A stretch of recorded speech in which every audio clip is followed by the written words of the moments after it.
If we have to straight away talk about the fallout of this assassination that has happened in Iran. Yeah, we know Ismail Haniyeh was the diplomat, let's say, call it a Hamas terrorist organization. So he was the visible leader of Hamas. Pretty much said that he was somewhat of a puppet of the Hamas leader Yahya Sinwar. Knowing for a fact that United States, despite its initial hiccups, with the Israeli governance, Benjamin Netanyahu's ways of working, how big a role do you think it might have played? The United States designated Haniyeh as a global terrorist. Western countries see this as a potential threat, maybe the more moderate one, if you could say that, amongst terrorists. Is this an achievement for Israel, or it could be a bottleneck? See that we're actually retaliating and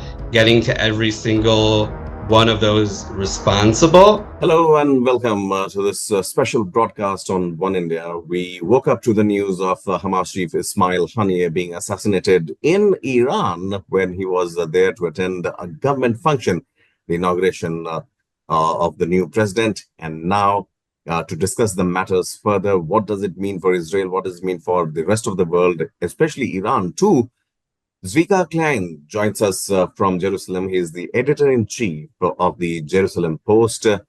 Zvika, thank you so much for speaking to Oneindia on this short notice. Thank you. Good morning.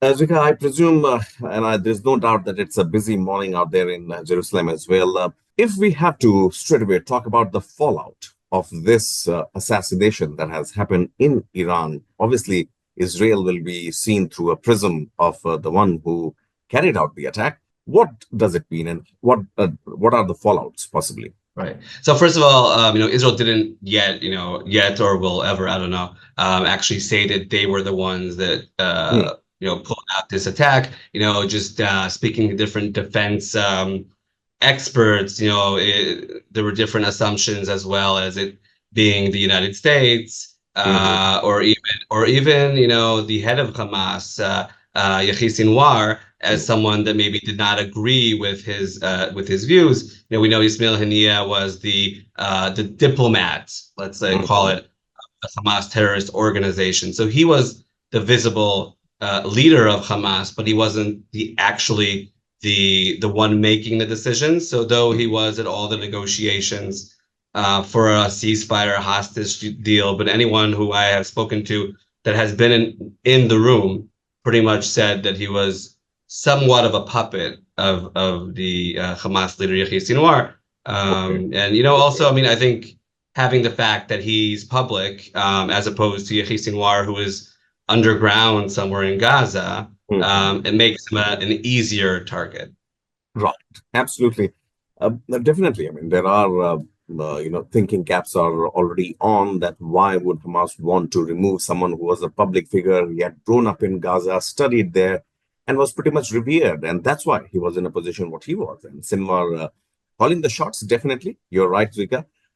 Knowing for a fact that United By the way, States... I don't know if I'm right, but these are the assumptions. Yes, but that's what we have gathered so far. Yeah.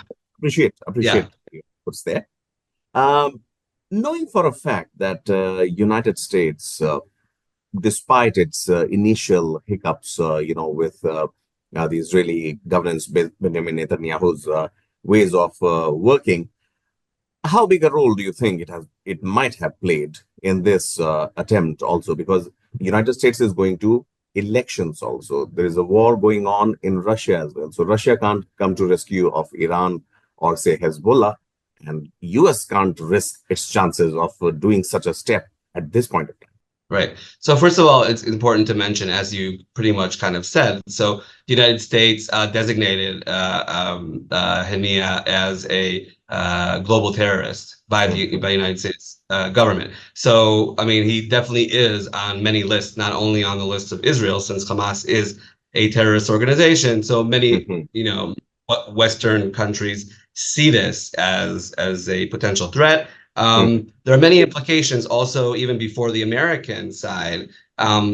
It could potentially have an effect on the negotiations, for a ceasefire and for the release of hostages, since he was the face or he was the figure trying to promote ceasefire and a prisoner swap or release of hostages as in return for release of Hamas terrorists who are in Israeli jails. So this is a situation where he was maybe the more moderate one, if you could say that, amongst terrorists. And then that's a very big question because he was the guy actually meeting and speaking on behalf of Hamas.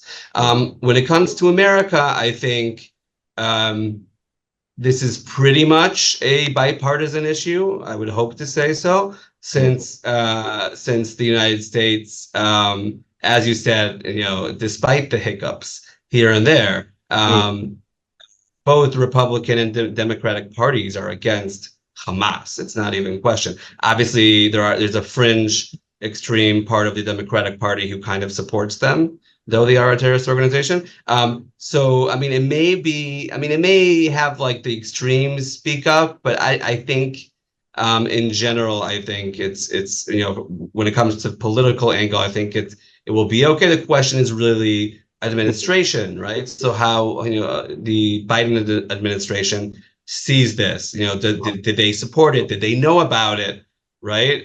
Was it a joint effort to do so? So it's we're in a very initial situation where we don't have enough facts to assess that type of situation. I think it would have less of an effect on the American presidential race, but more on kind of the regional and effect here in the Middle East, but also the negotiations that the United States, Egypt, and Qatar are trying to promote. Absolutely. That peace deal that is being talked about, and Ismail Haniyeh, obviously. I just will say one thing that, here in Israel this morning, I personally, on a personal level, don't celebrate death of anyone. Though I will say, if I'm reflecting kind of public opinion in Israel, people are happy this morning because both the attack last night on Beirut in Lebanon and targeting Fouad Shukr from the senior Hezbollah official, as well as the killing, the assassination of Ismail Haniyeh, makes Israelis kind of stand up proud and feel, that their, defense is stronger than it used to be in the past, 9 months, almost 10 months. Tomorrow is 300 days since October 7th, beginning of the war. So in a way, it gives many Israelis, not all of them, a bit of hope just to see that we're actually retaliating and getting to every single one of those responsible. That said, I think if I were a father or a spouse of a hostage in Gaza, I probably would not be celebrating this because the implications can be very big. What a dichotomy, what a paradox it is, Vika. And thank you for actually, letting us know about the general sentiment this morning, because you're right. On one hand, and that's why I have been asking other experts also the same question, is this an achievement for Israel, or it could be a bottleneck also? Because the man who was there at the center has been removed, and hence comes all the theories, whether it was Iran and Hamas itself, who wanted to, in a way, clear the way and remove all the possibility of any peace deal that could be seen. Zvika, a lot of water has flown under the bridge. You are right. 300 days. Thank you for your coverage. Both you yourself and in India, I think the coverage has been very fair and positive towards Israel, and it's not something that is a given. So thank you very much. Thank you, Zvika, and we would definitely connect with you once again as time and situation permits. But thank you so much. Have a very lovely day, a good day there, and thank you for speaking to Oneindia, brother. Don't miss out. Follow Oneindia for real-time updates.